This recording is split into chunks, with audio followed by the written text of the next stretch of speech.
what would you say to that younger generation around the planning ahead, including the whole idea of the DNR piece, the allow an ordinary death, as you said? So, because we try and think to encourage people to see this planning ahead as not just something you do at 65 or 70 when you actually got a health condition. Like, so what would you say to those people to try and encourage them to start talking or planning ahead? I think this is really interesting. I suspect it's probably easier to talk to women than it is to men, because since we were girls, we've been taught to look after our health in particular ways. We've been taught about menstruation. We've had a monthly reminder about our body being a thing that changes in different ways. We're taught to examine our breasts, and we use our menstrual cycle as the thing that triggers the reminder to do breast examination. And it's much harder, we discover, to get men, for example, to examine their testicles. So I've a story in the book of a young man with testicular cancer. It's the most curable of all of the cancers, 98% cure rate, but only if you spot it, guys. So, you know, we're examining our breasts every month. You should be examining your testes every month as well. So I think it's easier to engage women in that kind of a conversation, where then you can start to think about, okay, so if you were to develop a serious illness, I mean, you're examining yourself for breast cancer because it's cured if it's spotted early, but it's still a serious illness and we need to take it seriously, isn't it? Then what would be the important things for you? And young women will know whether they're at the stage where they're thinking about career, they're thinking about life partnerships, they're thinking about motherhood. Those are the things that are important to them. And at that stage in your life, actually living as long as possible is probably more important than any other consideration. But to start that conversation early, and always in an advanced care planning conversation, I'm thinking, what are your priorities now? And what are the circumstances in which those priorities might change for you in either direction? So, excellent point. If I were to become a parent, that would change my priorities. If I were to discover that I have other dependents, that would change my priorities. If I'm relieved of my caring burden because my sister's kids have left home and they can look after our parents now, so actually I can change my priorities a bit. Those sorts of things.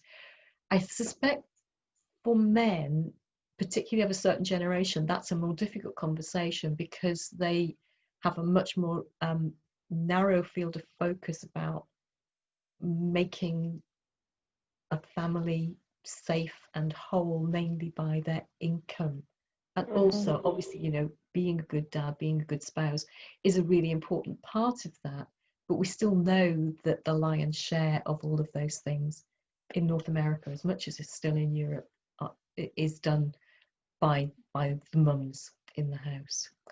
So for young people, maybe we get to them by saying, what do they think the priorities should be for the older people that they know and love? If we were having this conversation with your grandmother, grandfather, what do you think they would say? And then let's roll it back a generation. If we were having this conversation with your parents or your aunts and uncles, what do you think they would say? And when do you think they started thinking about that? And then let's roll it back to, okay, so how about you now? Because we have, you know, I like your idea about once the age that you start to think about particular things. Again, for women's health, we begin to have our routine mammography at a particular age. Your birthday present is you get this invitation to have a mammogram. And then at another age, you get your first bowel cancer testing kit, which goes to men and women. And the men are a bit shocked because that's the first time they've had this routine testing, whereas women are already used to being in a cervical cancer screening program, breast cancer screening program. So maybe we should start to think about what's the particular birthday on which Ontario will send you as your birthday present a leaflet that starts to talk about planning ahead and talking about your priorities with your family, and naming your health deputy, your surrogate decision maker. Substitute decision, Yeah. I think when we talked last week, we talked about how do you get these conversations started, because that's the other piece we always get asked. Well, how do I bring this up? Do I say, oh, I saw a movie yesterday that was about this? Do I say, oh, you know what happened to Aunt Jane? I don't want that to happen to me. You had a brilliant way of bringing it up. You talked about your own family, and making it about you and your discomfort.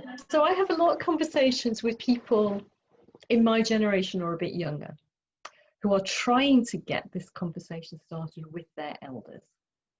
You know, so I get letters, my dad is 97 and I can't get him to talk to me about any of this stuff, and I'm going to have to make the decisions, and I don't know I don't know where to start.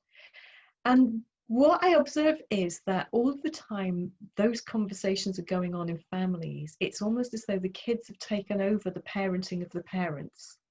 Yes, we're worrying about them now, but they're still the parents. And so why don't we just give them back parenthood?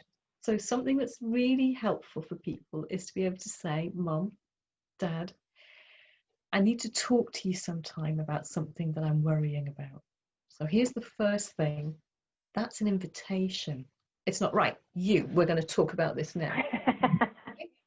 Because that is what we do, isn't it? Because we're so anxious about, I'm going to have the conversation with him today. No.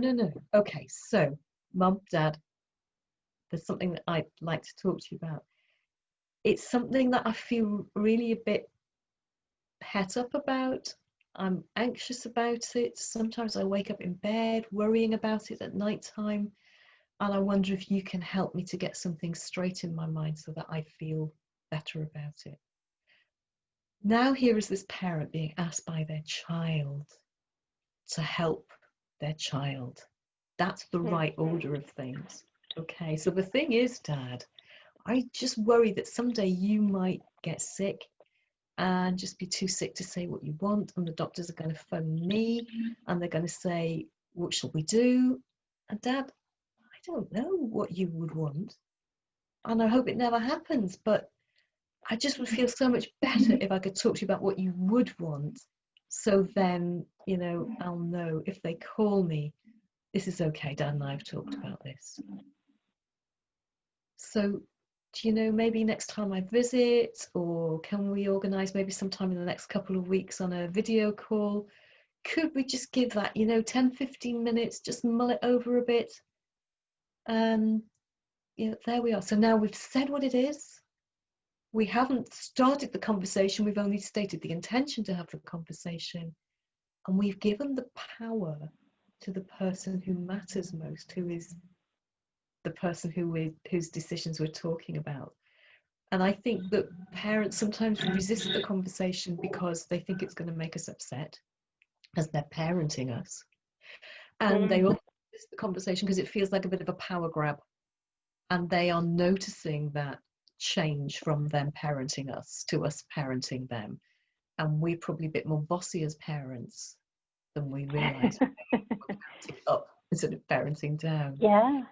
So I think that helps really well. The other thing that's a really good workaround is I can remember being so naughty when I was little that I couldn't tell my mum, but I could tell my nana.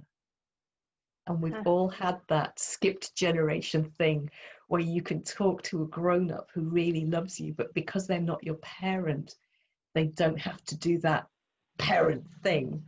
And then they intercede with you. I'll come with you while you tell your dad that you broke our wing mirror or whatever it is. Well, this is payback time. We're living long enough now that our most senior citizens have got adult grandchildren or great nieces and nephews. So now we can go to that skipper generation and say, do you know what? I really need to talk to your dad, who is my son, about this. And every time I try, he changes the subject, and I know it's really upsetting him. But could you just have a word? Could you just say, Dad, Granny really needs to talk about this? And then maybe come and look after him while he has the conversation.